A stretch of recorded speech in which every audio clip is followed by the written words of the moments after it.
les femmes, on a envie de raconter des histoires. On voit arriver dans les équipes de cinéma des femmes qui se sont dit mais le son ça m'intéresse, il y a des cadreuses, il y a des directrices de photographie. Offrir au monde tous ces récits manquants, toutes ces femmes, toutes nos mères, toutes ces femmes noires qui n'ont pas eu la parole. Il y a des filles à la régie, à l'administration. Et puis ensuite, elles ont été aussi souvent filmées par des hommes. Donc là, on ouvre une nouvelle page. Notre silence ne nous protégera pas. Et j'ai envie de dire ce soir que nous ne nous tairons plus. Une fin qui nous a plus soulagés qu'attristés. Le 14 août dernier, HBO diffusait sur sa plateforme de streaming le dernier épisode de And Just Like That, le sequel de Sex and the City. La série, qui s'arrêtera donc à 3 saisons, n'a pas su convaincre les spectatrices. Un désastre total selon The Independent, un adieu lourd, triste et bien trop fécal pour The Guardian, et pour un critique anonyme de Google, une lente agonie sur Stilettos. La punchline est fort à propos. Il faut dire que c'était osé de ressusciter une franchise aussi culte et aimée que Sex and the City. Je dis ressusciter, mais en vérité, Sex and the City n'a jamais cessé d'exister, comme un objet passé de génération en génération. Ne soyez pas surpris de voir des TikTok ou des Reels Insta qui analysent les tenues de la série, rient de ses moments les plus cringe et des saillies de Miranda, ou soutiennent que Carrie est une psychopathe vis-à-vis de Mr. Big. Sex and the City fait partie de ces séries dont on se demande, doit-on la cancel une bonne fois pour toutes, ou malgré ses défauts, la tenir en estime pour ce qu'elle a apporté dans le débat public. Je m'appelle Léon Catan et ce nouvel épisode de Soros Ciné est concentré sur, vous l'avez compris, l'héritage de Sex and the City. Et avant de donner la parole aux intervenantes, je dois vous faire une confession. Je n'ai jamais, au grand jamais, pu blairer Aidan. Pour en débattre, je suis en compagnie de 3 chroniqueuses de Soros Ciné, Mariana, Alicia et Noémie. Salut. Hello. Salut. Bienvenue à toutes les 3. J'ai une question. C'est quoi votre unpopular opinion sur la série ? Alors moi déjà je trouve qu'on pardonne beaucoup trop facilement à la série sa lesbophobie latente et la représentation très cata de tout ce qui sort globalement de l'hétérosexualité. Voilà, on se doute d'un avis extrêmement positif à venir de Mariana. Le visionnage de cette série a été un calvaire. Noémie ? Alors moi j'ai 2 unpopular opinions. La première c'est que Big est fait pour Carrie et je suis très contente qu'ils finissent ensemble. Et la deuxième c'est je veux réhabiliter Carrie. Je veux qu'on arrête de dire que c'est une mauvaise amie et qu'elle est trop égocentrique. C'est vrai, mais c'est aussi quelqu'un qui est là pour ses potes. Et elle a plein de qualités aussi et elle est humaine. Hashtag justice pour Carrie. Et toi, Alicia ? Eh ben moi, je trouve que Carrie Bradshaw est un des pires personnages créés pour la télévision. Mais surtout, j'aimerais qu'on m'explique en fait en quoi c'est une icône de mode parce que les broches à fleurs, vraiment ? Elle en porte tout le temps et c'est atroce. Ouais, c'est spécial. Chaque série est le produit de son temps, mais on considère que Sex and the City est le symbole par excellence du début des années 2000. Mariana, avant toute chose, peux-tu nous planter le décor ? Tout à fait, Léon. Donc, Sex and the City ou Sex à New York en québécois. Il ne se refait pas. Donc, en fait, à la base, ce sont des chroniques qui sont écrites par la journaliste new-yorkaise Candace Bushnell, CB, Carrie Bradshaw, vous l'avez assez vite, et qui sont donc publiées dans le journal New York Observer. C'est des chroniques où donc elle va raconter la sexualité et les relations amoureuses des femmes new-yorkaises, et en fait elle crée très vite le personnage d'alter ego de Carrie Bradshaw pour garder une forme d'anonymat dans ces histoires très personnelles qu'elle raconte, et comme dans la série, c'est des chroniques qui vont être compilées en livre en 1996. Candace Bushnell, elle va après ça rencontrer le producteur de télévision Darren Star, qui est aujourd'hui très connu, qui à ce moment-là était surtout à l'origine de séries plutôt soap comme Melrose Place et Beverly Hills, donc très différent en tout cas du ton très cru qu'aura par la suite Sex and the City. Et Darren Star va lui proposer d'adapter ses chroniques dans une série. Il y aura donc 2 chaînes de télé qui vont être intéressées à ce moment-là, ABC d'un côté et HBO. Et Star va en fait choisir HBO qui était déjà à ce moment-là assez identifié pour leur liberté de ton et le fait qu'ils laissaient beaucoup d'espace aux créateurs et aux scénaristes.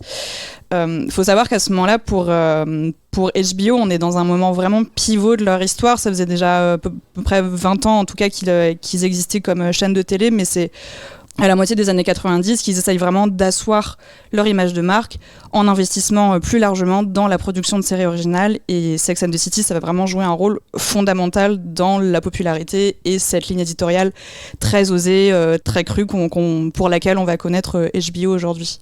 Oui, dans l'âge d'or d'HBO, comme on l'appelle, on a Sex and the City, on a aussi Les Sopranos, The Wire, qu'on cite d'ailleurs beaucoup plus que Sex and the City quand on en parle. Bref. Et c'est à ce moment-là, du coup, pour reprendre le film, Mariana, que Darren Star va commencer à chercher ses têtes d'affiche. Tout à fait, parce qu'il faut donc, une fois que le projet est pitché, réunir le casting principal. Donc Darren Star, à ce moment-là, il a déjà en tête le visage de Sarah Jessica Parker pour incarner Carrie Bradshaw quand il écrit le pilote de la série. Sarah Jessica Parker, à ce moment-là, elle est déjà très identifiée. C'était un peu une enfant star. Elle joue sur Broadway depuis qu'elle a 11 ans. Elle a tourné une dizaine de films déjà quand il l'approche pour Sex and the City. Et elle va être extrêmement frileuse sur le projet, raison pour laquelle, du coup, Star va lui proposer d'être productrice exécutive de la série pour avoir une voix au chapitre sur l'écriture des épisodes. On aura l'occasion d'en parler dans la suite de cet épisode. Et une fois que sa présence est actée, le reste vient assez naturellement, même si le projet ferait toujours un petit peu, mais on a Christine Davis qui va donc jouer Charlotte, qui vient elle aussi de Melrose Place, donc plutôt du domaine du soap opéra, et qui elle est à la recherche d'un projet plus adulte, entre guillemets. Et fun story, Christine Davis, elle avait d'abord été pressentie par Darren Star pour le rôle de Carrie, mais elle avait bien plus envie de jouer Charlotte, qui collait un peu plus à son vécu et voilà au mood qu'elle renvoie en fait.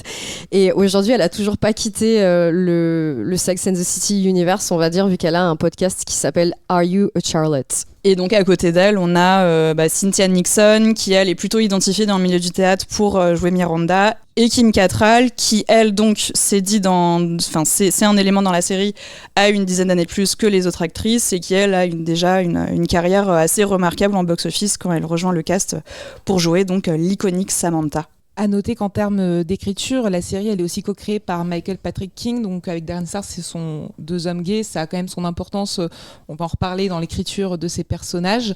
Mais dans la salle d'écriture, on a énormément de femmes, et selon la légende, ce qu'on voit dans Sex and the City, les aventures que vivent nos 4 protagonistes, ce serait un petit peu du vécu par les scénaristes, ou en tout cas leurs copines, c'est la légende qui se raconte. Oui, il y aurait eu une espèce de règle comme quoi il fallait forcément qu'une chose soit arrivée à une des personnes qui témoignaient, on va dire, pour qu'elle se retrouve dans la série. Après, je pense que c'était peut-être vrai au début. J'ai un peu plus parce que ça veut dire que quelqu'un serait fait larguer par un post-it si ça arrivait pour de vrai. Ça, je crois que c'est arrivé, ouais. Ça m'étonnerait tellement pas, franchement. C'est peut-être la seule légende qui est vraie. On vit quand même à l'époque du ghosting, hein, donc...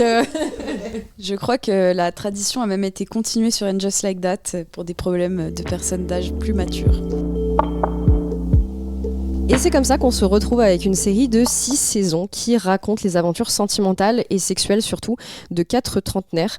Noémie, comment définirais-tu nos 4 protagonistes ? Alors, pour résumer, ce sont 4 New-Yorkaises blanches, valides et hétérosexuelles aux professions prestigieuses. Donc, tout d'abord, on a Carrie, la chroniqueuse, celle qui s'autodéfinit comme une anthropologue du sexe. C'est vraiment le cliché de ce qu'on appelle la Cosmo Girl. Une femme métropolitaine, journaliste à succès et surtout fashionista. Elle incarne la femme moderne des années 90, libre de manière hyper individualiste et consumériste, un brin désabusé et égocentrique, mais quand même toujours marrante et là pour ses amis. Et ensuite... Ça, c'est le point de vue de Noémie. C'est mon point de vue. On a compris que c'était important pour toi. Ensuite, nous avons une brune, une blonde et une rousse. Alors, tout d'abord, la brune, Charlotte, qui est galeriste et une éternelle optimiste. C'est une grande romantique avec des envies de tradwife, un mari, des enfants. Mais malgré ses airs coincés, Charlotte est presque plus aventureuse que Carrie dans sa vie sexuelle. Ensuite, la rousse, Miranda, une avocate carriériste et cynique, et souvent malchanceuse en date. C'est devenu un peu une icône féministe et même queer, avant même And Just Like That. Et j'ai d'ailleurs amené un super bouquin qui réhabilite Miranda comme un des personnages les plus underrated de la série, qui s'appelle We Should All Be Mirandas, qui est un plaidoyer pour aspirer à être comme ce personnage un petit peu à la fois goofy et à la fois en même temps girl boss, mais toujours un petit peu foireuse, toujours très, très humaine, et pour ça on l'aime. Et la blonde, Samantha, donc qui est chef de sa propre boîte de relations publiques, hyper confiante et qui se dit trisexual, I'll try anything once. C'est probablement l'amie la plus loyale et la moins jugeante de tout le groupe, et c'est un personnage qui est très aimé du public. très loyal, sauf dans And Just Like That, mais ce n'est pas de sa faute, on en reparlera. C'est qui votre fille préférée d'ailleurs ? Alicia ? Moi je pense que c'est Samantha, comme beaucoup de fans de la série, parce que c'est un personnage donc j'adore la liberté de ton et qui s'assume pleinement à 100% dans tous ses aspects, même les plus problématiques, dirons-nous. Mais voilà, elle ne se renie jamais et je trouve que c'est super galvanisant de voir un personnage comme ça, surtout à l'époque. Noémie, est-ce que c'est Carrie ? Alors franchement, je sais pas, mais je suis peut-être tentée de dire Carrie juste pour être contradictoire et pour la réhabiliter. Moi je l'adore. J'adore son style, j'adore sa collection de chaussures, ça aurait été mon rêve. Mariana ? Moi, dans un premier temps, j'aurais dit Miranda. En tout cas, c'est celle à laquelle je m'identifie le plus, mais je trouve que Miranda a un arc narratif absolument désastreux. J'aurai le temps de m'épancher là-dessus par la suite. Je pense que mon personnage préféré, c'est Charlotte, parce que c'est une personne qui est extrêmement tendre, qui a ce côté très naïf, et comme tu l'as dit, Noémie, en même temps, en fait, tu te rends compte qu'elle a essayé plein de choses, et souvent beaucoup plus de choses que toutes les autres filles, sous ces airs un petit peu de tradwife et de filles un petit peu coincées. Et surtout, c'est celle qui a le plus, ou en tout cas l'évolution la plus forte depuis le début de la série, parce que elle a ses rêves d'idéaux très traditionnels, et en fait c'est celle qui va le plus devoir déconstruire tous les principes avec lesquels elle a grandi et toutes les idées qu'elle s'était faites pour sa vie, quoi. Et toi, Léon ? Je suis entièrement d'accord avec toi, Mariana. Ma préférée, c'est totalement Charlotte, parce que je trouve qu'effectivement, c'est l'une de celles qui a l'arc narratif le plus intéressant, le plus mouvant aussi. J'aime beaucoup Christine Davis, je la trouve hyper mignonne. Ça aurait été super facile, en fait, de faire un personnage de bourgeoise coincée très relou. Et je trouve que Christine Davis, elle insuffle beaucoup d'innocence et de mignonnerie à ce personnage. Et d'ailleurs, je trouve que ça se prolonge dans And Just Like That. Franchement, les moments qui m'ont le plus touchée, c'est encore avec Charlotte. Et du coup, j'observe qu'aucune d'entre nous n'a dit Miranda. Bref, selon vous, qu'est-ce qui fait de cette série une représentante des années 2000 ? Alicia ? C'est que c'est une série qui s'inscrit dans une ère qu'on pourrait qualifier de post-féministe de la fin des années 90, c'est-à-dire qu'on est à un moment où on reconnaît les avancées féministes des années 70-80, et la série les prend vraiment pour acquis, c'est-à-dire l'indépendance financière, la libération sexuelle. Là, on a vraiment des héroïnes qui incarnent en fait ce qui se passe après cette révolution, c'est-à-dire des femmes qui sont libres, qui sont indépendantes financièrement, mais pas totalement des hommes. Et c'est là où je trouve elle représente très bien son époque, parce que c'est une époque ultra paradoxale, notamment aux États-Unis. C'est-à-dire qu'on est dans une époque à la fin des années 90, donc à la fin de l'ère Clinton, début de l'ère Bush, où on a dans la série, ça le montre très bien, un consumérisme absolu, un capitalisme à outrance. On est avant la crise financière de 2008, et donc on est vraiment dans cette Amérique, cette Power Amérique presque, j'ai envie de dire, même avant le 11 septembre, dont la série ne parle pas, ce qui est assez étonnant pour une série dont New York est un personnage principal. C'est assez étonnant de faire abstraction de ça, je trouve. Et donc la série, comme je disais, elle illustre vraiment des grands paradoxes. D'un côté, on a un consumérisme qui est vraiment glorifié dans la série, quitte à parfois, je trouve, réduire en fait les héroïnes à des fashionistas presque frivoles qui boivent des cocktails. Par exemple, elles ont toutes des professions, tu l'as évoqué, Noémie, assez prestigieuses, et pourtant on les voit que très peu au travail, très peu s'épanouir là-dedans, si ce n'est Carrie, parce que voilà, c'est le personnage qu'on suit et on sait qu'elle s'épanouit dans ce métier de chroniqueuse. Miranda quand même aussi, je trouve. Oui, mais je trouve qu'on la voit beaucoup malheureuse au travail. On a l'impression qu'elle travaille beaucoup, qu'elle se fait presque exploiter. Les rares moments où elle est au bureau, on lui crie dessus. Enfin, je trouve qu'il n'y a pas de glorification, à part dans And Just Like That, où justement ça revient, on va dire, c'est remis en valeur. Samantha est un peu plus mise en valeur dans son travail, mais je trouve que ça arrive plutôt à la fin de saison 6, saison 5 pour Samantha. Vraiment, le début, c'est là où c'est un paradoxe, c'est que ce sont des girl boss, et elles ne sont presque caractérisées, elles ne parlent que de leur relation amoureuse, que des hommes. C'est d'ailleurs un truc qui est mis en exergue, une critique dans le premier épisode de la saison 2, quand les filles sont en train de parler autour de leur traditionnel brunch du dimanche, de leurs amours, et que Miranda quitte la table, tonitruante, en mode drop mic, désolée mais j'en ai marre, on est quand même des femmes intelligentes et brillantes, parlons d'autre chose. Et je trouve que vraiment ce paradoxe-là, il est vraiment symbolique des années 2000, avec par exemple aussi, on parlait de romantisme, de sexualité tout à l'heure, la série montre bien qu'on a d'un côté une sexualité à outrance, c'est Sex and the City, et de l'autre, c'est quand même très pudique ce qu'on nous montre, c'est-à-dire qu'on a quand même cet objectif pour tous les personnages du mariage. Mais qui n'est pas un objectif qui est forcément annoncé dès le début. En fait, c'est ça que je trouve un peu, moi, qui à chaque fois me rebute un peu avec la série, c'est que, en effet, on n'arrête pas de critiquer le mariage dans les saisons 1 et les saisons 2 notamment, mais tous les personnages quand même se dirigent vers ça à un moment. Même Samantha, qui est quand même la femme la plus libérée, il y a un moment donné, elle est toute seule chez elle, malade, elle se dit « Oh là là, j'ai pas d'homme, qu'est-ce que c'est triste !» Et c'est ça que je trouve des fois, moi, qui m'attriste un peu, parce que j'adore tous ces passages de libération. Je trouve que ça fait du bien de voir une série qui parle de femmes célibataires qui ont plus de 30 ans. C'est quand même assez dingue. Et en même temps, on a ce côté, j'allais dire, un peu sage, avec des valeurs très classiques au final, dont la série a du mal à se sortir, comme l'Amérique en fait des années 90-2000. On voit aussi dans la pop ou dans le cinéma, vraiment on a cette opposition. Alors par rapport à ce dévoiement vers quelque chose de plus sage, je pense aussi que c'est par rapport aux choses qui se sont passées behind the scenes. Déjà le départ de Darren Star, qui justement après 2-3 saisons je crois, et qui justement après coup était un petit peu en colère de ce qu'on avait fait de Sex and the City, en disant le but c'était pas de voir des femmes qui s'épanouissent dans le couple, c'était quand même censé parler en premier lieu de célibat. Et il y a eu aussi l'influence de Sarah Jessica Parker dans ces choix-là, parce que elle voulait pas renvoyer certaines images qu'on aurait pu lui accoler de par son personnage. Donc je pense qu'il y a aussi ça qui rentre en compte. Je suis assez d'accord par ailleurs pour ce paradoxe-là sur la sexualité libérée et en même temps une espèce d'omniprésence du mariage. Enfin, moi, je l'ai vraiment vu comme ça. Alors, je vais devoir recontextualiser juste parce que j'ai pas du tout grandi avec Sex and the City. Moi, c'est vraiment une série que j'ai vue de bout en bout il y a quelques mois pour préparer cet épisode. Donc, je vais forcément avoir un regard peut-être un peu anachronique sur la question. Mais effectivement, moi, j'avais l'impression dès le début, en tout cas, qu'il y avait ce double positionnement sur l'omniprésence quand même d'une finalité du couple monogame hétérosexuel. C'est peut-être sûrement dû aussi au fait que toute la série est narrée en voix off par la voix de Carrie. Chaque épisode est conçu comme une chronique qu'elle écrit à chaque fois pour son journal, donc tout ce qui se passe dans les épisodes sont racontés par elle en voix off.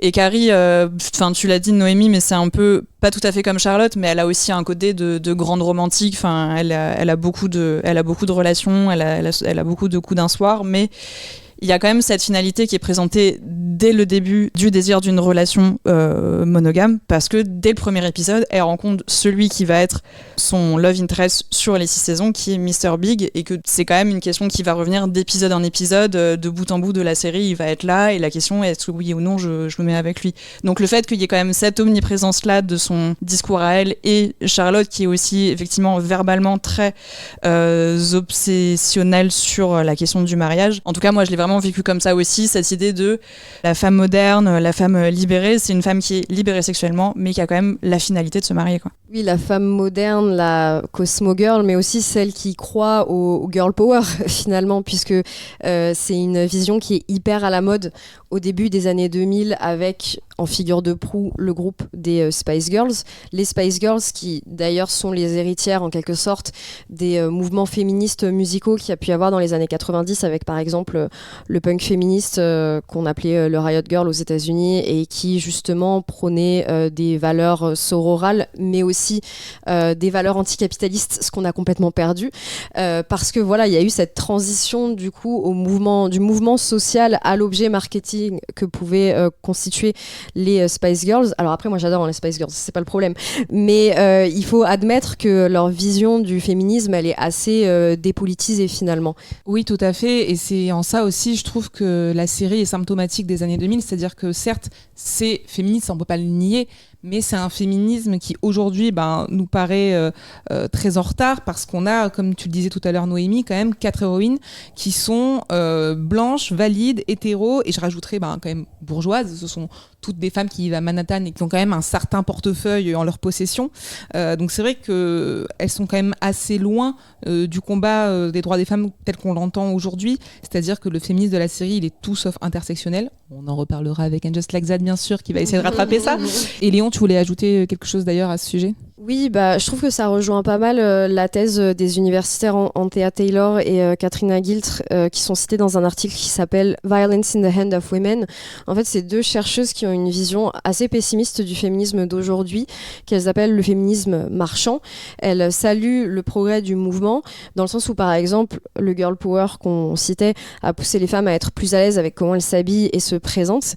Mais Taylor insiste sur le consumérisme de cette tendance. Katrina Giltr, elle a aussi fait une analyse des rom-coms des années 90 où elle montre qu'il y a toujours des attentes qu'on met sur les épaules des femmes, même si elles sont mariées à leur travail ou motivées à suivre leurs propres objectifs. Donc c'est totalement ce que vous disiez plutôt, Mariana et Alicia. Noémie ? Pour continuer sur cette thématique du féminisme marchand, féminisme consumériste, on voit effectivement que dans Sex and the City, la réussite, elle est dans les Manolo, elle est dans les Birkin, elle est dans les baguettes.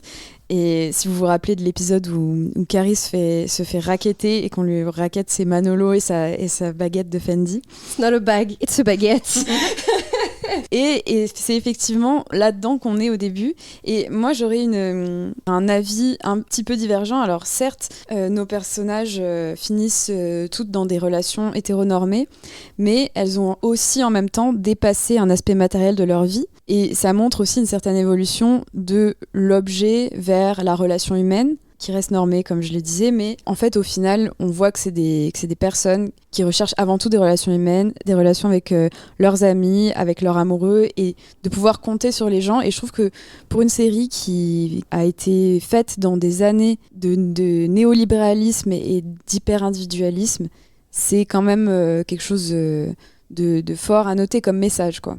Oui, puis tu vois, par exemple, Noémie, tu parlais du Birkin, de Manolo Blahnik, etc. En fait, ce qui est assez intéressant et parlant, c'est aussi que les tendances, Sex and the City a dicté des tendances dans le vrai monde, en fait, dans la réalité. Et pas seulement pour les vêtements, d'ailleurs, puisqu'il y a aussi le fameux Rabbit, le sextoy féminin, dont les ventes ont explosé après l'épisode qui lui est dédié dans la saison 1, je crois. Mais je voulais également adresser un éléphant dans la pièce, enfin 2 éléphants dans la pièce en particulier, parce que c'est quelque chose qu'on relève tout le temps quand on parle de Sex and the City aujourd'hui. Oui, quand on présente Mr. Big à Carrie, Samantha lui dit c'est le prochain Donald Trump. You see that guy? He's the next Donald Trump, except he's younger and much better looking. Et à l'époque, c'est quelque chose de positif, en tout cas dans sa bouche. Heureusement, Big meurt avant de faire de la politique. Attention, spoiler. Et la deuxième chose, c'est que oui, effectivement, Carrie achète plus de 40 000 balles de chaussures alors qu'elle est pigiste et qu'elle écrit au grand maximum une chronique par semaine. Et ça aussi, c'est beaucoup dans l'air du temps, je trouve. Il n'y a évidemment pas cette volonté de représenter les vraies conditions de vie d'un pigiste, parce que sinon la série aurait été assez différente. Mais plutôt de se placer dans une tradition qui a émergé dans les rom-coms des années 80-90 où en fait on retrouve beaucoup de personnages de journalistes parce que à l'époque le journalisme c'est aussi un symbole de l'indépendance et puis l'indépendance ça permet aussi d'avoir beaucoup de temps pour soi notamment pour aller à des dates et réfléchir sur la vie et faire du shopping. Pour clôturer d'ailleurs sur cette question du féminisme marchand très, très années 2000, moi pour ma part, je pense une des choses qui m'ont le plus choquée, n'est peut-être pas le terme, mais ce que j'ai le plus remarqué en tout cas moi en visionnant la série, c'est cette vision très années 2000 mais qui persiste encore aujourd'hui de cette émancipation féminine qui passe nécessairement par le fait d'avoir une sexualité active sans jamais remettre en question cette nécessité permanente qu'elles ont d'être validées sexuellement par les hommes, mais c'est vrai que ça va de pair avec cette vision très consumériste du romantisme, de la sexualité. Enfin, il y a cette vision très très cosmo dans Sex and the City où ce qui va définir la femme libérée, c'est le fait d'avoir du casual sex et du pouvoir d'achat. Donc, j'ai quand même beaucoup perçu cette finalité de dire, si tu ne baisses pas, tu n'es pas vraiment émancipée. Enfin, c'est vraiment quelque chose que j'ai beaucoup vu, que j'ai beaucoup constaté moi du début à la fin. Et il y a beaucoup de moments où les filles parlent entre elles, par exemple quand elles sont toutes en couple, de la fréquence des relations sexuelles qu'elles ont avec leur conjoint et que le fait de pas le faire assez, c'est souvent quelque chose d'assez négatif, ou juste le fait que tout ça passe constamment par la nécessité d'être validé par un regard masculin.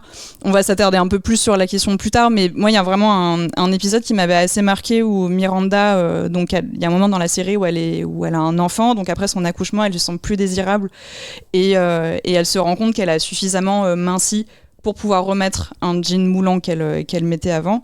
Et l'épisode, il va se clore sur elle qui est heureuse de voir qu'en fait, les hommes se remettent à la draguer quand elle porte ce jean-là. Et je dis pas, c'est un vrai sujet, voilà, le fait de se réapproprier son corps et de se réapproprier le désir et ce qu'on renvoie comme image après un accouchement, mais ça, je trouve que ça passe constamment par cette nécessité d'être validée par un regard constamment masculin. Puis même il y a des épisodes, je crois, où si elles ne baissent pas, elles ne sont plus personne, mais vraiment elles sont au fond de leur lit et en train de dire là, qui suis-je, je ne baisse plus, je vais voir le psy et puis adieu, quoi. Noémie ? Je trouve que c'est là où Miranda est un personnage intéressant parce que il me semble qu'il y a un épisode où on apprend qu'elle n'a pas couché avec quelqu'un depuis des mois et des mois. Et je trouve que le fait qu'elle représente ça, après je me rappelle plus exactement de l'épisode, mais je suis sûre qu'on lui fait des blagues là-dessus, quoi, que c'est pas vu comme quelque chose de très positif. Mais je trouve qu'elle incarne quand même cette espèce d'échec de cette féminité hyper...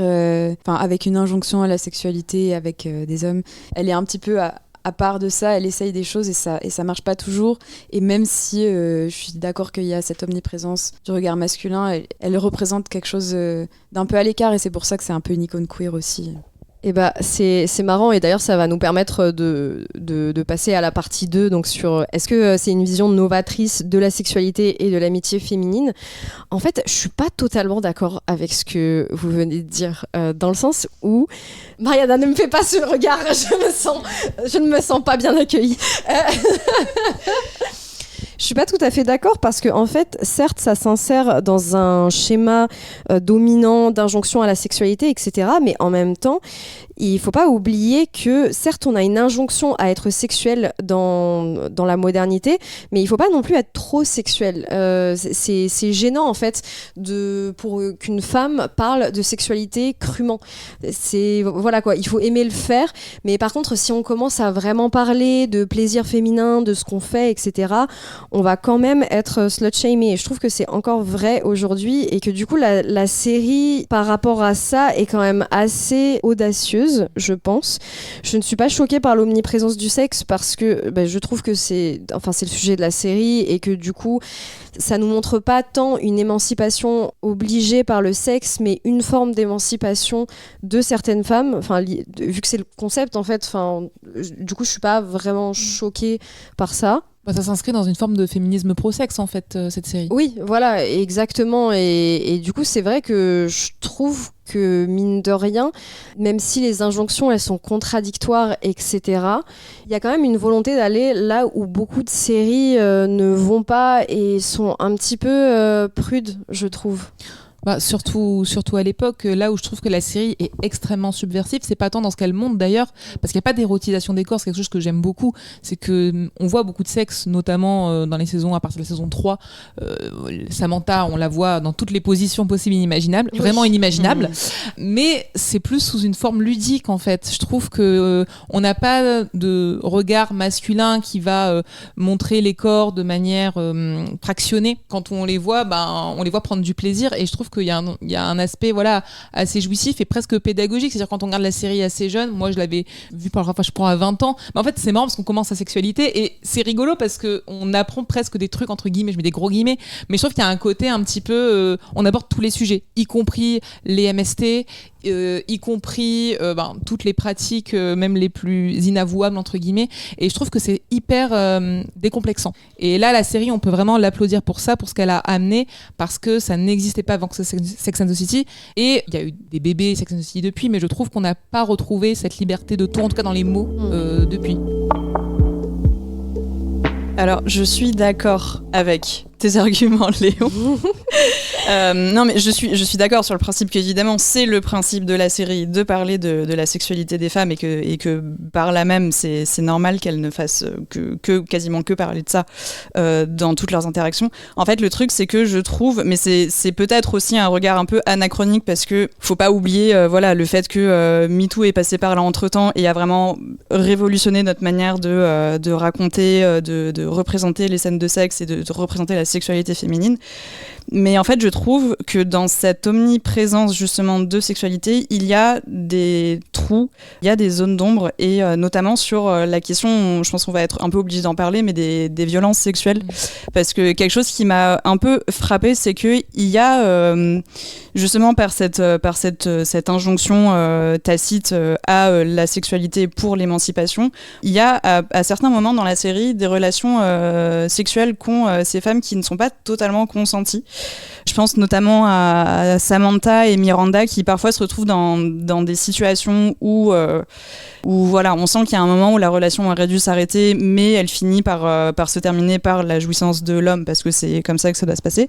Et je trouve que la série ne présente pas du tout ça comme tel, et de manière générale, la question de la violence, alors certes, on reste dans une série à dominante très feel good, etc., mais c'est quand même une grosse zone d'ombre, le fait que avoir beaucoup de relations sexuelles, il y a la question de la violence sexuelle et le fait d'avoir des relations aussi qui se passent mal, qui pourrait être une question présente, alors que là, toutes les relations sexuelles qu'elles ont se finissent très souvent par de la jouissance, se passent toutes bien, et c'est très bien, je suis très contente pour elles, mais du coup, pour moi, il y a une grosse zone d'ombre là-dedans qui est pas du tout présente. Après, la question est, c'est une vraie question que je pose, est-ce que c'était le rôle de la série de vouloir montrer ça ou d'être dans quelque chose de ludique et de joyeux ? Je sais pas ce que vous en pensez. Ouais, non, moi je pense vraiment que les scènes de sexe sont un moyen de faire des moments comiques en fait. J'ai l'impression que c'est quand même un peu novateur après des années 90 où le sexe au cinéma était pas forcément drôle quoi. Oui, puis très romantisé, très lisse. Enfin là pour le contraire, thriller érotique qu'on est aussi dans cette période-là, des choses très sexualisées, glamourisées et même la violence. Oui, là pour le coup, le fait qu'effectivement beaucoup des scènes sexuelles représentées sont bizarrement souvent assez froides ou d'une manière assez extérieure, ce qui donne un potentiel comique à ces scènes. Pour le coup, je suis complètement d'accord. Enfin, ça marche très bien. Oui, c'est ça. En fait, je pense que quasiment toutes les scènes de sexe de Samantha, c'est hyper exagéré. C'est presque dans le camp de l'été, tu vois.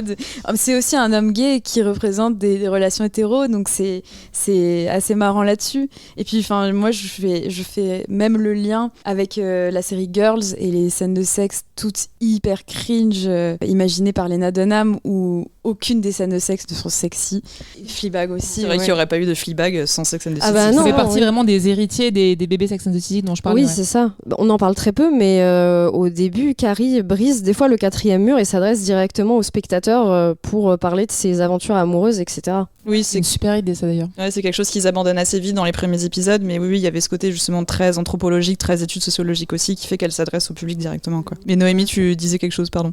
Comparé à Girls, dans Sex and the City, les scènes de sexe restent un peu plus premier degré, mais elles n'en restent pas moins ludiques et aussi proches quand même du désir ou du non-désir féminin. En fait, des fois, on a des épisodes où Miranda fait semblant d'avoir un orgasme, et en fait, je pense que c'était quand même quelque chose de relativement nouveau, surtout dans une œuvre aussi populaire aux États-Unis.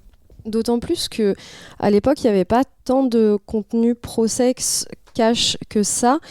Et je comprends aussi la volonté de ne pas avoir voulu aborder les violences sexuelles parce que je pense que en fait, c'est aussi important qu'on ait des objets culturels qui sont juste des échappatoires aussi, et que quand on est une femme ou une minorité de manière générale, on n'a pas forcément envie de toujours regarder des choses qui parlent de nos problèmes au quotidien, et que voilà, cette série était aussi une manière de contourner ce piège, de toujours ramener la condition des femmes aux violences sexuelles, même si elles existent, elles doivent être représentées avec respect, avec intelligence, etc. En fait, la série, je suis quand même assez surprise en la revoyant du fait qu'elle pointe du doigt des questions qui sont toujours d'actualité aujourd'hui. L'épisode 1, c'est littéralement un épisode qui tourne autour de la question: est-ce que le fait de baiser comme un homme, je cite, est une émancipation ou se plier à leur dictat? C'est toujours une question qu'on se pose aujourd'hui. Il y a aussi un épisode qui est consacré à l'injonction à avoir des enfants. Et puis, il y a des choses qui sont un peu tabous, je pense, dans la sexualité, qui, à mon avis, sont des sujets que beaucoup de femmes abordent, mais ça se fait pas trop de le montrer, comme par exemple l'épisode où Samantha trouve l'homme idéal, mais en fait, il a un micro-pénis, et concrètement, c'est hyper rédhibitoire, alors que voilà, les femmes sont censées aimer les hommes indépendamment de leur physique, etc. Oui, je suis d'accord, il y a beaucoup d'épisodes qui, je trouve, sont toujours d'actualité. Je pense aussi à celui sur la question de l'avortement, qui parle de la culpabilité des femmes sur cette question-là, puisqu'on apprend dans cet épisode que Samantha et Carrie ont eu recours à un avortement quand la question se pose pour Miranda. Et en fait, Carrie n'assume pas, elle n'ose pas le dire à Aidan, qui est son fiancé du moment, qu'elle a subi un avortement. Que j'adore. Voilà, c'est pour ça que tu l'aimes. En fait, parce qu'elle a peur du jugement qu'un homme pourrait avoir sur elle parce qu'elle a avorté à 17, 18 ans. Et ça, je trouve que c'est une question qui est très rarement abordée quand on parle d'avortement, de la culpabilité qu'on peut ressentir, de cette difficulté à en parler, à mettre les mots. Alors avec Samantha, il n'y a aucun problème, mais avec les autres, notamment les hommes, c'est beaucoup plus compliqué. Et ça, c'est quelque chose que j'applaudis aussi. Dans le même genre, un épisode que j'ai beaucoup apprécié aussi pour ça, c'est quasiment tout à la fin de la série, dans la saison 6, où Carrie, avant son grand final de revenir avec Mr. Big, a une relation avec un artiste que je trouve extrêmement creepy, qui s'appelle Alexander Petrovski. Ça, c'est l'amour toxique, pire que Big. Il est trop gênant, c'est un sapiosexuel, c'est sûr. Il me hérisse le poil, ce type, et surtout, il est assez considérablement plus âgé qu'elle. Je crois que c'est pas spécifié dans la série de combien, mais voilà, il est plus âgé, il a beaucoup plus d'expérience. Et il y a cette scène où elle se retrouve, je sais plus, à un gala ou à un cocktail, enfin bref, avec notamment sa boss de chez Vogue, parce qu'elle écrit aussi chez Vogue en parallèle, qui, elle, a l'âge de son compagnon, d'Alexander, et qui le drague. Et Carrie la confronte un peu en disant qu'est-ce que tu fous, et cette femme lui répond quelque chose du type: en fait, les mecs de mon âge se mettent en couple avec des filles de ton âge, sauf que du coup, moi, en tant que femme, je suis complètement seule, parce que les hommes de mon âge ne veulent pas de femmes de mon âge, en fait. Et il y a ce shift-là et cette injustice-là, en fait, pour elle, elle le vit comme ça, en tout cas, qui est assez bien abordé, je trouve, et ça, c'est quelque chose que j'ai beaucoup apprécié. Et de manière générale, oui, la question du double standard sexuel entre les hommes et les femmes, c'est quelque chose qui revient très régulièrement dans la série. Il y a un épisode qui est très drôle qui s'appelle juste Are We Sluts? Donc est-ce que nous sommes des salopes? Les titres sont toujours bien trouvés. Donc oui, ça pour le coup, moi c'est quelque chose que j'ai beaucoup apprécié, ce questionnement assez régulier de ce double standard là sur la liberté sexuelle entre les hommes et les femmes, qui ne reste pas la même encore aujourd'hui. En fait, c'est marrant parce que Noémie, tu faisais une comparaison avec Girls, et une des répliques les plus connues de Girls, c'est Anna qui dit je pense que je suis la voix de ma génération, ou en tout cas une voix d'une génération. Et personnellement, je pense que c'est un petit peu comme ça qu'il faut appréhender Sex and the City. C'est pas la voix d'une génération parce que c'est extrêmement peu représentatif de toute la diversité multiculturelle qu'était New York à l'époque. C'est pas du tout intersectionnel, c'est toi qui le disais, Alicia, et c'est même très problématique à certains égards. Mais en tout cas, ça a symbolisé quelque chose d'important à une époque, et c'est vrai qu'il y a eu une influence de cette série sur d'autres séries aujourd'hui qui sont beaucoup plus woke, on va dire. Oui, du coup, en fait, Sex and the City, ça nous a quand même donné The L Word, dont le slogan est Same Sex, Different City. Donc, qui est une série c'est vraiment un soap sur des lesbiennes à Los Angeles, qui part un peu du même principe que Sex and the City. C'est un groupe de potes qui vont dans des dates avec des gens. Et ça a été une série qui a été hyper novatrice sur le côté de ramener la question des lesbiennes d'une manière beaucoup plus populaire que ça l'avait été fait avant. Et ça nous a aussi donné, on a parlé de Fleabag, on a parlé de Girls, mais je pensais aussi à Broad City, avec le personnage d'Abby qui a une malchance et une maladresse qui nous font penser à Miranda. Je pense aussi à Insecure de Issa Rae, dont on voit aussi clairement l'influence de Sex and the City. Donc un favori problématique, comme ils disent aux États-Unis, Sex and the City, mais qui nous a donné quand même plein de séries faites par des femmes, là cette fois-ci, toutes celles qu'on a citées, et qui sont hyper importantes aujourd'hui dans la pop culture et dans les idées féministes aussi qu'elles ont ramenées dans le mainstream. D'ailleurs, ce qui me fait toujours marrer, c'est dans le premier épisode de Girls où on a Shoshana qui dit à Anna, il me semble, t'es quel personnage de Sex and the City? Donc cet héritage, il est vraiment présent chez elle, quoi. C'est génial. Oui, et quand tu définis Insecure comme une série d'amis, Noémie, je trouve que tu mets le doigt sur quelque chose d'intéressant à propos de Sex and the City, qui est que, en fait, oui, principalement, Sex and the City, c'est quand même beaucoup une série d'amis, puisque l'amitié est vraiment placée au-dessus de tout le reste. Il y a des discours très progressistes et des scènes super touchantes. Enfin, vraiment, je trouve que les scènes les plus touchantes sont non pas entre les personnages et leurs mecs, mais vraiment quand elles sont entre elles.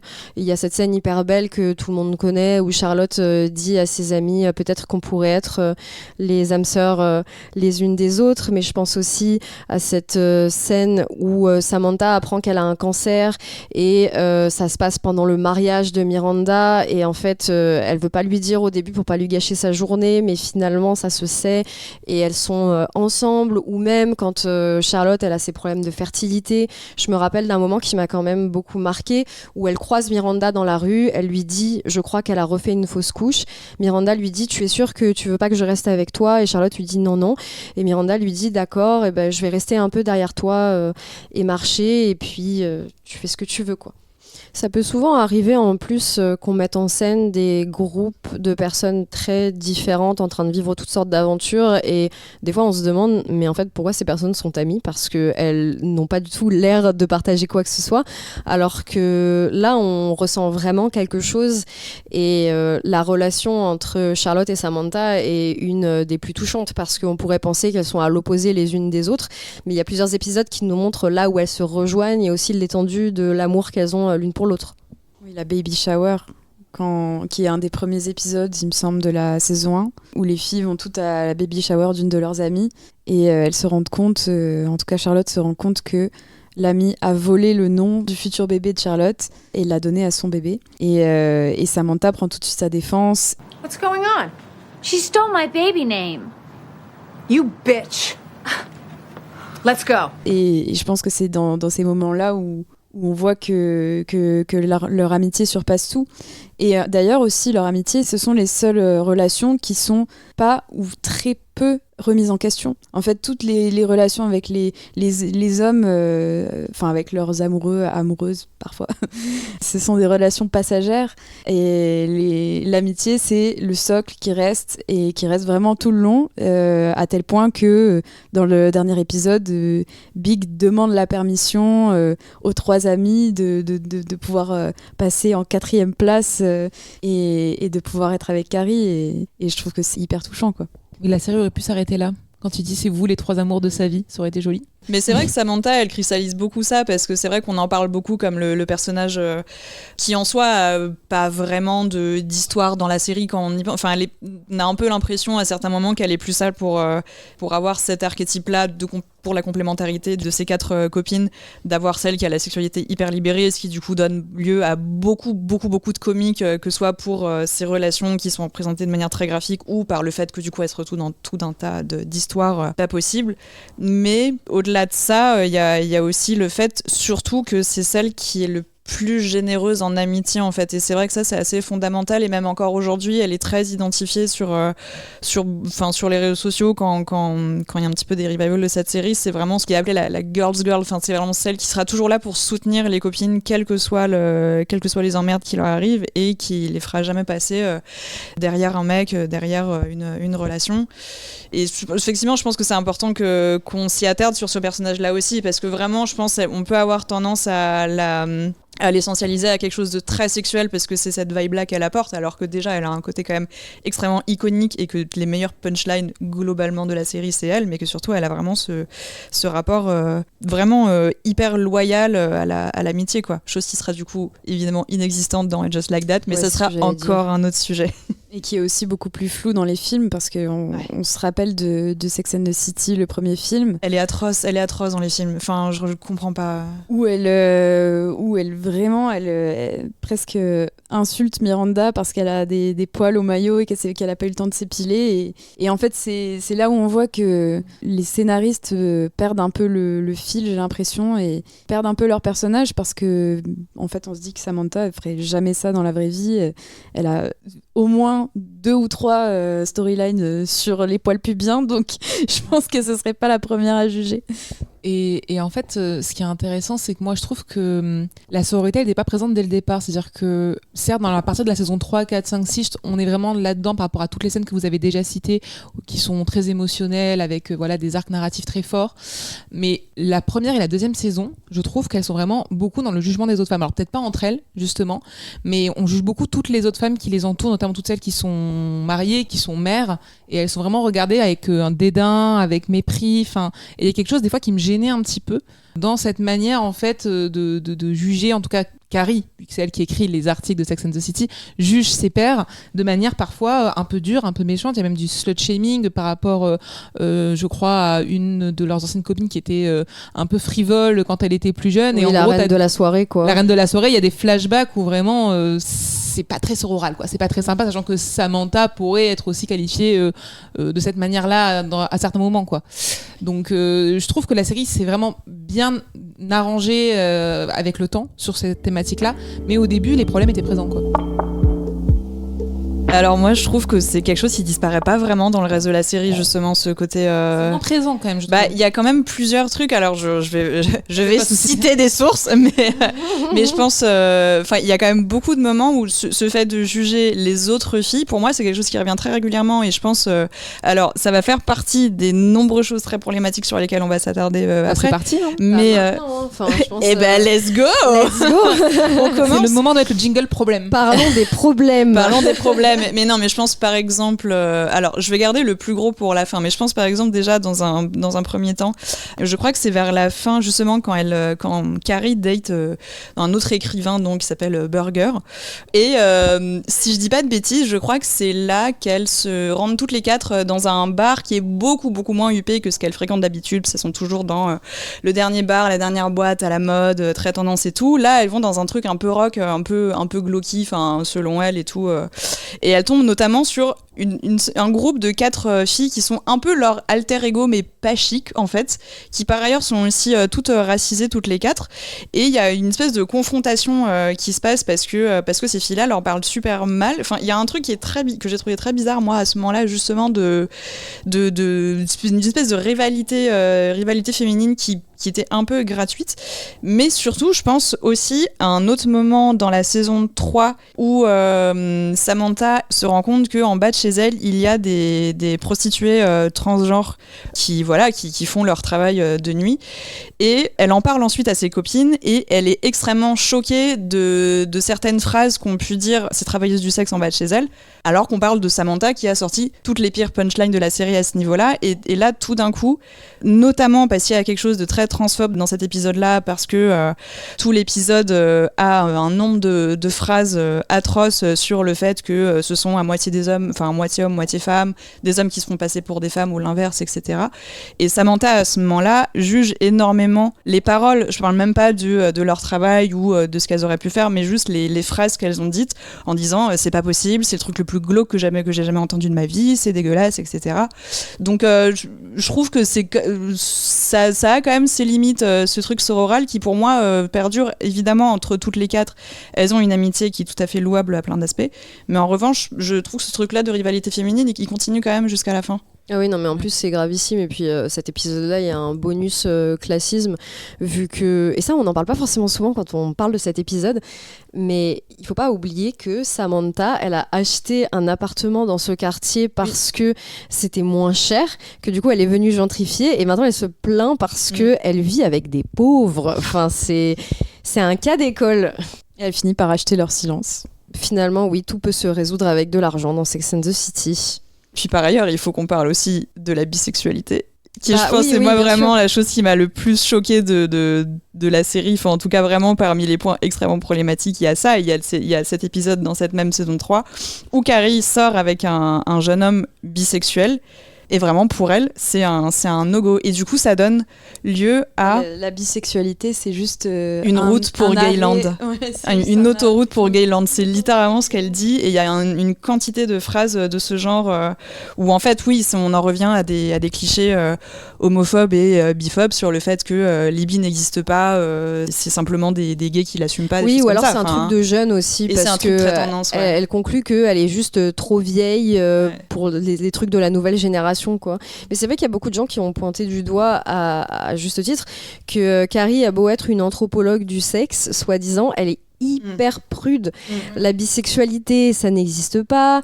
La transidentité, c'est ridicule et le sujet de blague. Mais moi, sur le côté prude de Carrie, je pense que la faute est à imputer à Sarah Jessica Parker, qui a quand même beaucoup forcé pour remodeler ce personnage de Candice Bushnell, qui était quelqu'un de, je pense, beaucoup plus ouverte et peut-être beaucoup plus Samantha, finalement. Et je pense que Sarah Jessica Parker, déjà, qui avait une clause vraiment non négociable dans son contrat de non-nudité, il me semble, et qui, en plus de ça, avec son rôle de productrice exécutive, a quand même pas mal changé et tiré Carrie vers Sarah Jessica Parker. Et pour rebondir sur ce que tu viens de dire, Noémie, c'est vrai que je trouve que par exemple Charlotte est beaucoup plus aventureuse que Carrie paradoxalement. Tout à l'heure tu l'as présentée comme d'une tradwife, mais en fait c'est elle qui ose le plus de choses, on va dire, qui sortent des carcans, en tout cas pour une femme qui se dit traditionnaliste, qui se dit un peu prude, qui se dit choquée dès que Samantha sort une réplique un peu coquine. Mais en fait elle ose des choses. Je pense par exemple au moment où elle se met en drag king. C'est quelque chose que je trouve aussi hyper audacieux pour l'époque. Le fait que ce soit en plus le personnage de Charlotte qui incarne ça, c'est assez dingue. C'est vrai qu'elle a un rapport à l'art particulier. Il y a aussi cet épisode où elle se fait peindre son vagin, enfin sa chatte, vraiment. Et là aussi, dans la manière dont on a de parler de son anatomie, de représenter le sexe féminin, là encore, Sex and the City ose un truc qui, même encore aujourd'hui, est rarement abordé. Et que ce soit par le personnage de Charlotte, c'est assez intéressant. Dommage que ce soit pas celui de Carrie, du coup. Oui, non, mais très clairement, elle est pas très aventureuse. Du coup, je trouve que ses arcs narratifs sont assez pauvre. Au bout d'un moment, c'est vraiment elle qui oscille en permanence entre plusieurs mecs, souvent les mêmes en plus, donc ça commence à devenir fatigant au bout d'un moment. Et pareil, ça m'avait choqué, je crois que c'est dans le premier film, donc le long métrage qui est sorti en 2008, où elle parle justement de la fréquence à laquelle elles font l'amour, et Carrie veut pas répondre, et je trouve ça très bizarre. Oui, alors que juste après, elle dit en voix off que c'est pas un problème, grosso modo, c'est juste qu'elle veut juste pas le dire. De toute façon, de manière générale, le film est un désastre en termes de cohérence des personnages, on l'a dit, mais oui, c'est la plus pudique en tout cas. Et justement, on peut déjà dire quelques mots sur les deux films. Donc, le premier est sorti en 2008 et il parle du mariage de Carrie et Big qui tourne mal, on va pas se mentir. Et le deuxième, donc, qui est sorti en 2010 et qui raconte cette fois-ci un super voyage à Abu Dhabi entre copines. What happens after you say I do? I think we need some glamour. 1 week in Abu Dhabi, all expenses paid for all 4 of us. Get out of town. My point exactly. I can hear the decadence calling. Ooh, I don't think we're in Kansas anymore. I'm having a hot flash. You're on a camel in the middle of the Arabian desert. If you're not having a hot flash, you're dead. Et pourquoi j'en parle ? Eh bien parce que je pense qu'un sujet qu'on n'a pas tout à fait abordé, mais qu'on voulait aborder, c'est le racisme dans Sex and the City. Parce que Dieu sait qu'il y en a. Jingle problème. Jingle problème, oui, voilà, que ce soit la lesbophobie aussi, parce que d'ailleurs on l'a pas dit non plus, mais il y a un épisode où Samantha sort avec une femme et c'est pareil, ça se... c'est les copines qui réagissent tout de suite en disant c'est faux, c'est juste qu'elle a plus de mec à te mettre sous la dent. Littéralement, elle dit ça. Et du coup, et à aucun moment, alors que c'est quand même un arc narratif qui dure plusieurs épisodes, et à aucun moment, ça n'est pris au sérieux par aucune de ses copines. Ouais. C'est atroce. Enfin... Et puis le fait même que Samantha elle quitte la relation parce qu'apparemment elle parle trop et elle baisse pas assez, enfin c'est tellement le cliché des relations lesbiennes. Oh les femmes sont trop sensibles. Ouais, elles communiquent trop alors qu'elles passent tout leur temps à dire que les mecs ne communiquent pas assez, tu sais. Mais c'est vrai qu'en parlant des films, alors évidemment les films sont, on l'a dit, très très éloignés de l'univers de la série en termes de personnages, en termes d'intrigue, etc. Cohérent en termes de racisme. Mais en fait c'est ça ce que j'allais dire, c'est que notamment le deuxième film qui est quand même vraiment une catastrophe ambulante.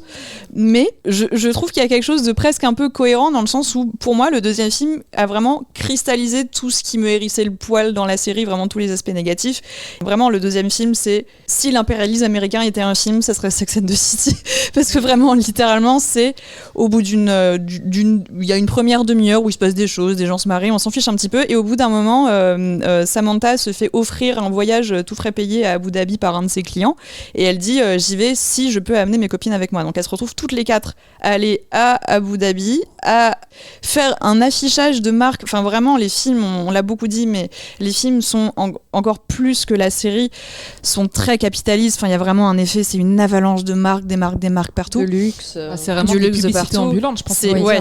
Mais Sex and the City 2, vraiment, donc ce voyage à Abu Dhabi donne lieu à une quantité de scènes ubuesques, absurdes, d'impérialisme, de racisme et de juste ces 4 citadines new-yorkaises qui se retrouvent c'est marrant en fait les Émirats Arabes Unis c'est pas du tout les États-Unis. Enfin, oui, et vous avez vu, c'est drôle parce que les femmes elles portent des burqas et en fait j'ai même pas envie de continuer à parler des burqas et des niqabs alors moi aussi parce que vraiment il faut qu'on parle de cette scène parce que vraiment c'est un problème. Mais cette scène ces scènes mais c'est vrai que il y a vraiment une scène finale, elles sont sur le point de rentrer à New York et enfin bref, après tout un tas de péripéties complètement nulles, Carrie se retrouve face à 4 femmes en burqa qui soulèvent leur burqa et on se rend compte qu'en dessous elles ont des habits de créateurs occidentaux. Oui, voilà. Et c'est ça la vraie sororité, et elles se regardent vraiment toutes dans le blanc des yeux et il y a cette espèce de connexion entre ces femmes. Mais c'est vrai que c'est absurde, je suis d'accord, c'est un non-sens, mais ça cristallise un petit peu ce côté.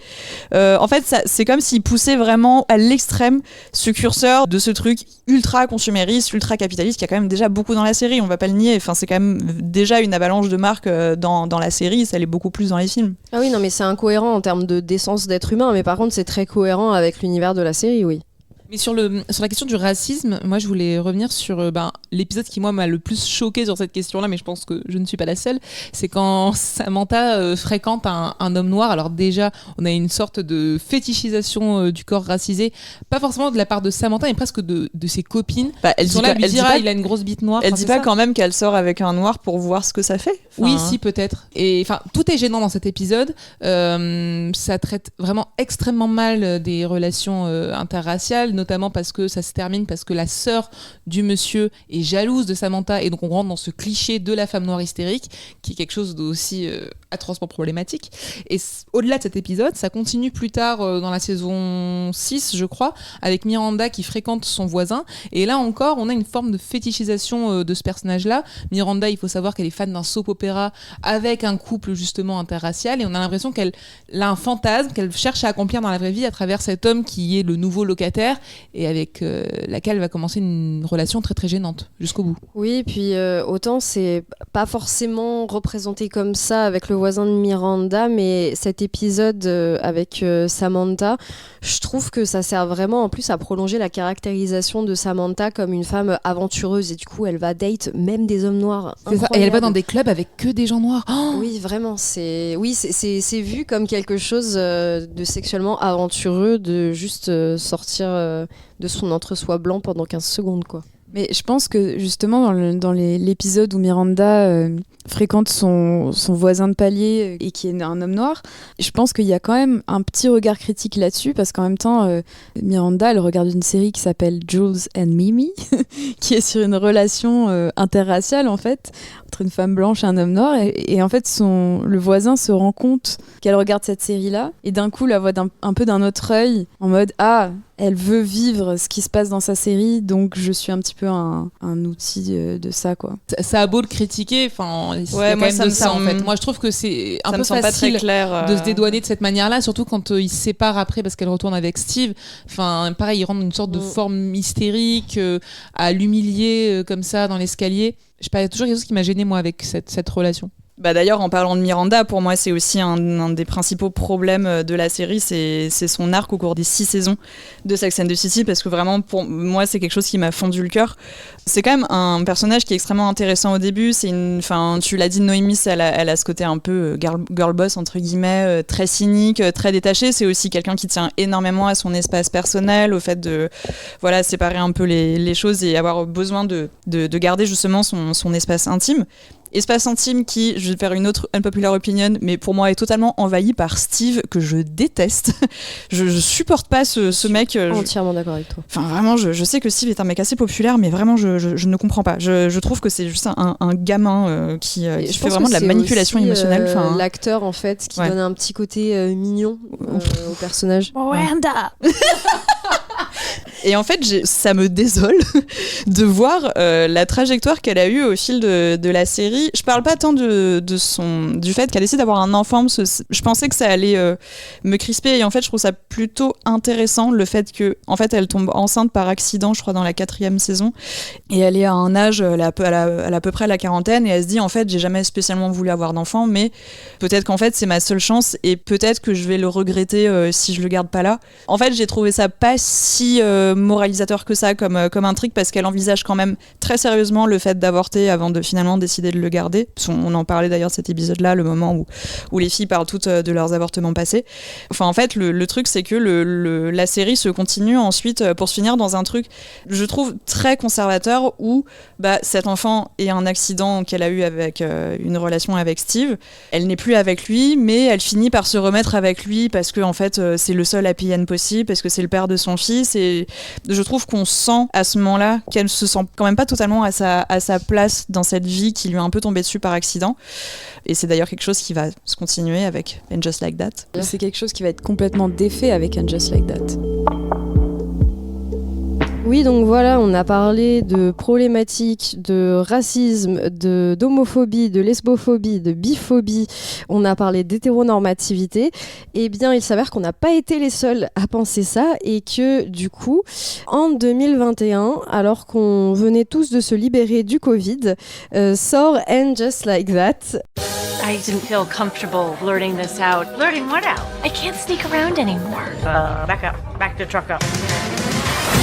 I have to try something else, start a new chapter. Other people do. Hope you like your cosmos with the side of drama. You're having a midlife crisis. It's her. She's wearing flats. That is the most desperate put down I've ever heard. Le sequel de Sex and the City, donc qui est nommé comme tel pour référencer un tic de langage que Carrie elle a dans toutes ses chroniques. Et on se rend compte assez vite avec cette série qui du coup nous montre Miranda, Carrie et Charlotte dans leur cinquantaine et pas Samantha. On se rend compte assez vite qu'il y a une volonté de rectifier le tir, notamment en incorporant aux intrigues principales des personnages complémentaires qui sont des femmes racisées, Sima, l'agente immobilière, croqueuse d'hommes mais qui aimerait bien se poser, Naya qui est avocate et qui rencontre des difficultés avec son conjoint qui veut absolument des enfants. On a également Che, une humoriste non-binaire, donc une humoriste non-binaire qui va relationner avec Miranda, qui a cette espèce de révélation sur son homosexualité, et Lisa, surnommée LTW, qui est présentée comme la Charlotte noire, et du coup qui est une amie de Charlotte, puisque leurs enfants sont scolarisés dans la même école. Bon, on va pas se mentir, c'est pas très réussi. Qu'est-ce que vous en avez pensé ? J'ai pas fini, c'est grave. J'ai pas tenu la première saison. Il y a 3 saisons qui ont été faites et là, voilà, comme tu l'as dit, la dernière vient de se terminer. Mais moi, Alors oui, j'ai pas dit quelque chose d'important par contre, parce qu'il faudrait peut-être juste vaguement résumer de quoi ça parle. Donc Carrie perd Big dans le premier épisode. Big meurt d'un arrêt cardiaque après avoir fait du sport sur un vélo d'appartement. Voilà, je laisse ça. Vous pouvez réagir comme vous le souhaitez. Charlotte, du coup, et son mari Harry, leurs 2 enfants, sont devenus ados, préadolescents. La plus grande, Lily, passe par ses émois d'adolescente, etc. Et le personnage de Rock, du coup, qui est un enfant non-binaire qui va faire son coming out un peu au début de la série et qui va poser question à Charlotte sur comment réagir. On a du coup Miranda qui a un changement de cœur, comme disent les Américains, en se rendant compte qu'elle n'est vraiment pas heureuse dans sa vie, elle est border alcoolique, enfin elle est alcoolique en fait, et reprend ses études, etc. C'est un peu une période de renouvellement total pour elle, et du coup elle crush sur la patronne de Carrie, avec qui elle fait un podcast, qui est non-binaire, Che, comme on l'a dit. Et Samantha, le seul développement qu'on aura, c'est que Samantha a pris la mouche parce que Carrie ne voulait plus qu'elle soit son agente, et du coup elle est partie vivre à Londres et elle leur adresse à peine la parole. Ce qui, si vous voulez mon avis, est absolument scandaleux, parce qu'il est très établi que Samantha est une personne loyale à travers toute la série, et du coup le fait de gérer sa sortie de la série comme ça est assez scandaleuse. C'est vrai qu'ils auraient presque pu tuer le personnage, parce que la raison de cette absence, c'est que Kim Cattrall, tout simplement, n'a pas voulu rempiler. Mais c'est vrai que c'est dommage d'apporter autant d'incohérence à un personnage en plus qui a été si adoré par les fans. J'imagine qu'ils avaient l'espoir un peu secret qu'elle revienne, que Kim Cattrall finisse par dire oui, mais pour en faire ça, franchement, c'est pas la peine. Non, mais c'est surtout scandaleux parce que ça se savait bien en coulisses à ce moment-là que en fait il y avait eu une hostilité très ouverte entre Kim Cattrall et Sarah Jessica Parker, et on suppose que c'est notamment pour ça. Mais c'était surtout aussi pour une histoire d'écart de salaire, parce que Sarah Jessica Parker était payée beaucoup plus que les autres avec son rôle de productrice exécutive. Sauf que du coup, je trouve que la série se venge en fait de ça par tout un tas de dialogues très gratuits, au-delà du fait de justifier entre guillemets cette absence par une amitié déloyale de la part de Samantha. Donc là on sent le côté un peu méta où Sarah Jessica Parker et les producteurs se vengent un petit peu du fait que Kim Cattrall aurait un peu utilisé tout ce qu'elle pouvait de la série pour ensuite les abandonner. Enfin, c'est un peu ce que dit le personnage de Carrie dans la série, et on peut voir le discours un peu méta. Elle est à la recherche du mercantile en fait, parce que finalement les problèmes, comme tu l'as souligné, Noémie, sont beaucoup d'origine d'inégalité salariale. Et là, justement, c'est parce que Carrie ne lui fournit plus de salaire que Samantha prend la moue. Sauf qu'en fait, au-delà de ça, ça, il l'installe tout de suite dans le pilote de la série. Et par la suite, il y a quand même une quantité de dialogues et de petites piques permanentes sur le fait que quand Big meurt, Samantha ne réagit pas, elle lui envoie des fleurs. Mais voilà, en fait, il y a beaucoup de moments où vraiment on sent qu'il y a juste, j'ai l'impression où juste ils veulent un petit peu se venger de ça par petites piques et essayer par ailleurs de la faire revenir parce que c'est très demandé par le public. Mais juste, réglez vos comptes autrement. C'est extrêmement mal à l'aise. En même temps, moi je me dis, est-ce que Samantha serait vraiment restée amie avec ces versions-là de Carrie, Charlotte et Miranda ? Tu mets le doigt sur quelque chose. Mais de manière générale, je trouve que les départs sont très mal gérés dans cette série, parce qu'il y en a eu plusieurs. Certains qui étaient volontaires, d'autres malheureusement non, puisque on va avoir donc le Chris Noss, du coup, qui joue Big, qui est plus ou moins évincé de la série parce qu'il est accusé, je crois, d'agression sexuelle. Enfin, en tout cas... Oui, je crois qu'il y avait des flashbacks qui avaient été tournés, qui n'ont jamais diffusé suite aux allégations. Oui, voilà, sortie chelou pour Big. Malheureusement, l'acteur qui joue Stanford, dont le nom m'échappe, il nous Willie a quittés. Garson, je crois. Ouais, et il est décédé. Et du coup, on a géré ça dans la série. On l'envoie au Japon. Oui, et il devient moine. Oui, oui, il devient moine. Et puis, il y a 2 personnages principaux qui sont devenus assez importants, qui partent dans la dernière saison. Et en fait, on ne sait pas ce qui leur arrive. Ils pourraient tout aussi bien être morts, on ne le sait pas. Après, j'ai envie de dire, on s'en fiche un peu parce que les personnages sont très mal faits.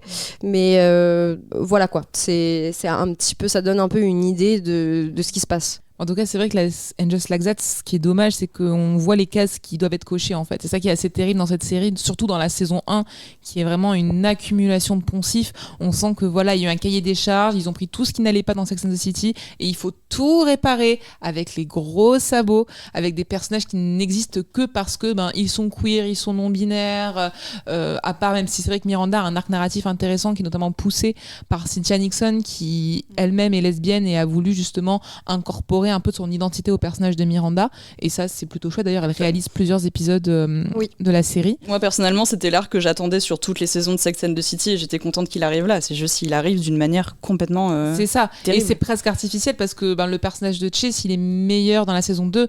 Dans la saison 1 elle fait un sketch à un moment donné, on dirait que c'est un sketch écrit pour un peu annihiler tout ce qui a pu être dit sur Sex and the City avant. C'est très très très étrange. Après là j'ai envie de citer un essai qui est paru cet été de Audrey Hansler qui s'appelle Long Live Sex and the City, où elle revient notamment sur l'écriture d'And Just Like That et tout ce qu'on vient de dire sur ce qui ne va pas. Et elle raconte sa rencontre avec une chercheuse plus âgée qui a plutôt l'âge de Miranda, Carrie, 50-60 ans, qui elle en fait est plus indulgente avec l'écriture parce que une femme de 50 ans, de 60 ans en 2025, en fait elle est larguée. Elle est larguée dans ce monde de woke, avec les guillemets. Et en fait la série, je pense que les auteurs ont à peu près aussi ces âges-là, pas tous j'imagine, mais la majorité, notamment Michael Patrick King. Et donc c'est vrai qu'en lisant ces lignes-là, je pense comme l'essayiste, c'est vrai que ça peut aussi un peu nous redonner un autre regard sur cette série-là. Il faut la voir comme une série de boomers qui essaient de comprendre le monde d'aujourd'hui, de boomeuses en l'occurrence. Et alors certes, c'est pas très bien fait, mais il y a quand même une tentative et c'est déjà pas mal. Mais en fait, moi je verrais pas le problème si c'était juste le côté largué par tous les nouveaux délires de la nouvelle génération, des nouvelles générations qui étaient soulignés, parce qu'effectivement je pense que ça met effectivement l'emphase sur quelque chose que des personnes qui sont âgées d'une 50aine d'années aujourd'hui et qui avaient l'habitude d'être les jeunes deviennent les vieux dépassés comme leurs parents avant eux, et que ça donne lieu à des choses intéressantes comme lorsque Miranda découvre le milieu queer, ou Charlotte qui sait pas trop comment gérer la non-binarité de son enfant. Oui, c'est clairement l'arc le plus touchant de toute la série. Exactement, le problème c'est vraiment au niveau de comment les personnages, justement les personnages plus inclusifs, on va dire, sont traités, sont écrits, et comment de manière générale les idées sont passées, c'est-à-dire vraiment avec une écriture super lourde où les personnages ne se définissent qu'à travers leur identité, alors qu'il y a une différence entre être fier de son identité, la revendiquer et juste se résumer à ça, voilà, Che, looking at you, et du coup il y a vraiment quelque chose de l'ordre du performatif qui est hyper fort et très irritant, quoi. Moi, ma unpopular opinion, c'est que Just Like That est encore plus homophobe que Sex and the City là-dessus, parce que notamment dans la saison 3, on sent qu'il y a presque un recul du progrès politique voulu dans les 2 premières saisons, où en fait les personnages identifiés comme queer sont des caricatures pas possibles. Il y a un personnage de prothésiste ongulaire qui est une personne queer qui est racisée aussi et qui est d'un cliché mais pas possible. En fait, je pense que si c'est cette représentation qu'on a, est-ce que ça vaut le coup de... Tant qu'on n'en est pas. Autant qu'on n'en est pas, presque. Pour continuer sur And Just Like That, je vois comme ça pourrait parler à des personnes qui sont plutôt de l'âge des personnages principaux, mais cependant, pourquoi on ne parle pas de leurs aventures amoureuses ? Pourquoi on parle de leurs enfants ? Pourquoi on parle de plein de sujets qui sont hyper... profond et hyper triste, de la mort, du cancer, et pourquoi on parle pas de toutes ces choses positives qui nous faisaient aimer vraiment Sex and the City ? Moi j'aurais adoré voir Carrie avoir, comme on les appelle, des boyfriend of the week, c'est-à-dire un amoureux qui reste le temps d'un épisode et qui s'en va pour laisser place à plein d'autres et à plein d'autres aventures, et je trouve que c'est vraiment dommage parce que ça aurait été quelque chose d'hyper intéressant à explorer, la vie amoureuse et sexuelle des 50 comme tu le disais tout à l'heure, Alicia, avec la patronne de Vogue qui disait qu'elle c'était beaucoup plus dur pour elle. Pourquoi on n'a pas ces histoires-là alors qu'en plus on nous dit que oui, les épisodes sont encore inspirés de la vie des scénaristes qui sont de cette génération-là. Pourquoi on n'a pas ça ? Moi je suis hyper déçue là-dessus avec And Just Like That, mais je continue de regarder, et s'ils ressortent quelque chose d'autre, je continuerai toujours de regarder, parce que voilà, c'est ça, c'est mon petit syndrome de Stockholm avec And Just Like That, je n'en aurai jamais assez. Et une autre grande occasion manquée, c'est que c'est l'arc de Carrie. Carrie n'a pas d'arc en fait. Elle perd Big, du coup elle revient vers Aiden. C'est vraiment la seule chose qu'on lui fait faire. Elle n'a rien à faire et elle a perdu sa voix. Elle travaille dans un podcast, ça ne sert à rien, alors que ça aurait pu être hyper intéressant d'utiliser le podcast comme ressort narratif de la même manière qu'on utilisait son taf de pigiste dans la série. Ça ne sert à rien. Sa voix off, elle revient juste à la fin des épisodes pour un truc hyper niais. And Just Like That, j'ai fait quelque chose qui ne sert à rien. Et j'ai ensuite, reporté des talons. Voilà, c'est ça. Et sur la fin de la série, pour de la fiction, mais c'est pareil, je trouve ça hyper maladroit. En fait, oui, je trouve que Carrie, c'est devenu un petit peu un fantôme, quoi. Mais Carrie aussi a été complètement lissée. Moi, ce que j'ai trouvé hyper dommage dans la saison 3, c'est que Carrie est parfaite, n'a aucune mauvaise intention. On pense qu'il va se passer des choses, on a un début de triangle amoureux qui finalement se fait pas. Et en fait, tout ce côté un petit peu messy, un petit peu complètement... un petit peu imparfait finalement de Carrie, qui est parfois un peu... qui est égocentrique, qui a des défauts en fait. Moi, c'est pour ça que j'aime Carrie, c'est pour ça que je trouve que ce côté antagoniste, c'est ça qui fait qu'on peut s'identifier à elle, parce qu'on a tous fait ces erreurs-là, on a tous été complètement obsédés par une fréquentation amoureuse, et on a tous fait des coups bas à nos amis, mais sans peut-être le vouloir, mais quand même on le fait. Et je trouve qu'en fait, c'est ça qui faisait Sex and the City, c'est l'imperfection des personnages en fait sa force. Et c'est pour ça, je trouve que aucun des nouveaux personnages n'est attachant. En fait, on est peut-être attaché à Charlotte, Carrie et Miranda, mais c'est parce qu'on a appris à s'attacher à elle dans Sex and the City. Honnêtement, Sima, Naya, tous ces personnages-là, c'est vraiment vide. Mais parce qu'ils n'existent que pour être représentatifs d'une minorité. Enfin, il y a vraiment chacune, comme vous l'avez dit, chacune a un petit peu son alter ego racisé.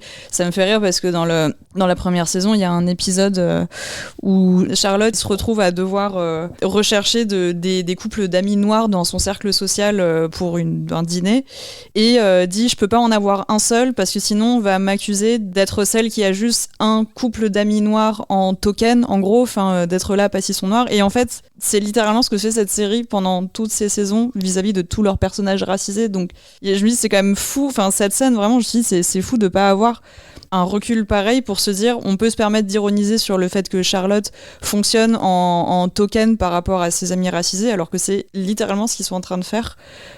Bon, et je pense qu'on a rhabillé Just Like That pour l'hiver.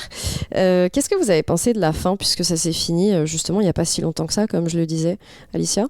La fin, c'est vrai que c'est une fin miroir à celle de la série originelle. Moi, je la trouve plutôt bien. Si je parle vraiment des dernières minutes, des dernières secondes de la série, je parle pas de la scène du caca. Voilà, peut-être que quelqu'un d'autre en parlera, mais je n'en parlerai pas. Moi, ce que j'aime bien, c'est le fait que Carrie, soit seule, et elle a pas d'homme cette fois à son chevet. Et elle est en mode, le plus important, c'est de s'aimer soi-même, qui était la même conclusion que la série originelle, sauf que dans la série originelle, je rappelle, en fait, elle dit cette phrase que je trouve fantastique quand même: la relation la plus exaltante, la plus stimulante, c'est celle que vous avez avec vous-même. C'est une fin parfaite, sauf que juste après il y a Big qui appelle et puis c'est bien quand on trouve quelqu'un qui vous aime comme vous êtes. Voilà, je vous laisse vomir. Et je trouve que justement Just Like That, c'est vraiment un truc que la série arrive bien à rattraper, c'est de conclure, Carrie en fait elle est seule, heureuse et prête à croquer la vie. Et toi Noémie ? La fin d'And Just Like That, moi, je pense que ce n'était pas censé être une fin. Et je suis un peu dégoûtée parce que je pense qu'on aurait pu voir justement avec Carrie qui se sent enfin bien toute seule, peut-être enfin des histoires d'amour passagères, ce qu'on attendait depuis le début. Et moi, j'avoue que je suis un peu triste de cette fin qui paraît abrupte et qui paraît pas du tout planifiée en fait, même contrairement à ce qui est annoncé. On voit qu'il y a plein de choses qui sont pas résolues. Puisque t'as pas parlé du caca, je peux en parler. Je t'en prie, vas-y, avec grand plaisir. Donc c'est un épisode de Thanksgiving. On a Miranda qui accueille un dîner Thanksgiving chez elle et qui accueille les amis de la fille que son fils a mise enceinte. Et ces amis-là, donc encore des personnages secondaires queer mais offensifs. Donc l'un des amis est intolérant au lactose et se met à manger plein de fromage et du coup à la diarrhée dans les toilettes de Miranda. C'est pas une blague, c'est la réalité. Et Miranda se retrouve à la fin dans une scène romantique avec sa copine qui vient l'aider à nettoyer le caca de sa salle de bain. Ouais, ça a bouché les toilettes et il y a eu une sorte de geyser de caca. And just like that, c'est terminé Sex and the City. Non, mais finalement, je trouve que ce choix narratif résume bien un peu cette série qui est complètement random. Et l'attention qu'on donne à des détails comme ça, qui devraient être des détails et un petit point comique à la limite, devrait être tellement plus minime. Mariana, je te laisse le mot de la fin. Moi j'avais mal fait mes devoirs parce que And Just Like That était un exercice tellement insupportable que je ne suis pas arrivée au bout des 3 saisons, donc je n'ai pas vu l'épisode final, mais je suis quand même consternée de ce que tu me racontes, Noémie. Mais non, en revanche, ce que je retiens surtout du comparatif entre ces deux séries, mais ça a été beaucoup commenté sur le Sex and the City, l'original, la capacité qu'ils avaient eue à saisir ce qu'on appelle le zeitgeist, l'air du temps. L'air du temps, enfin c'est un mot un peu fourre-tout, mais pour dire vraiment la manière dont on peut réussir ou pas à capter ce qui est tendance, ce qui est dans l'air du temps vraiment à un instant T. Et je trouve que Sex and the City, pour le coup, a totalement réussi ça, alors que au moment où la série était diffusée, j'avais entre 3 et 8 ans, donc je pense que j'étais assez mal placée pour m'identifier à la vie sexuelle de trentenaire new-yorkaise. Mais pourtant, en voyant là maintenant cette série qui se passait dans les années 2000, je reconnais totalement la vision qu'on avait de cet univers très, très urbain, très libéré sexuellement, très tendance et tout ça. Ce zeitgeist, And Just Like That, ne l'a pas du tout. Et c'est vrai que je pense pas que ce soit une question d'identification. Je ne suis pas une femme de 50 ans encore, mais je doute que si je montre la série à mes parents, ils vont se reconnaître vraiment dans ce qui est raconté en fait. Enfin, il y a vraiment un truc où ils sont passés à côté de quelque chose et qu'ils ont voulu représenter un New York queer extrêmement lissé, extrêmement balisé, extrêmement codifié, et que là-dessus, effectivement, ils se sont totalement ratés, quoi. En fait, mieux vaut revoir Sex and the City parce que moi, je trouve en revoyant la série aujourd'hui où j'ai l'âge des héroïnes, ça vieillit sur beaucoup de sujets, mais c'est encore très très pertinent sur beaucoup d'autres. Et c'est une manière parfaite de conclure cet épisode. On va s'arrêter là parce que nous avons beaucoup de choses à faire. Nous avons Abu Dhabi Doo! Abu Dhabi Doo! Il fallait le citer. C'était une référence au 2e film Sex and the City. Si vous l'avez, écrivez-nous sur Instagram. Ouais, on vous félicitera en commentaire. Franchement, on se les supportait, donc il fallait qu'on évacue.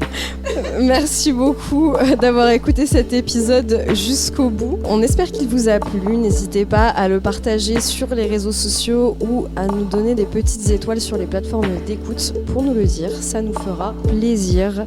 Merci beaucoup Alicia, Mariana, Noémie. On vous rappelle que le samedi 20 septembre, il y aura un enregistrement de podcast en live de Sorociné après le film The Hours de Steven Daldry à la médiathèque Virginia Woolf à Paris. Et si jamais vous ne pouvez pas y aller, sachez qu'une captation sonore sera diffusée par nos soins dans les semaines à venir. Au revoir.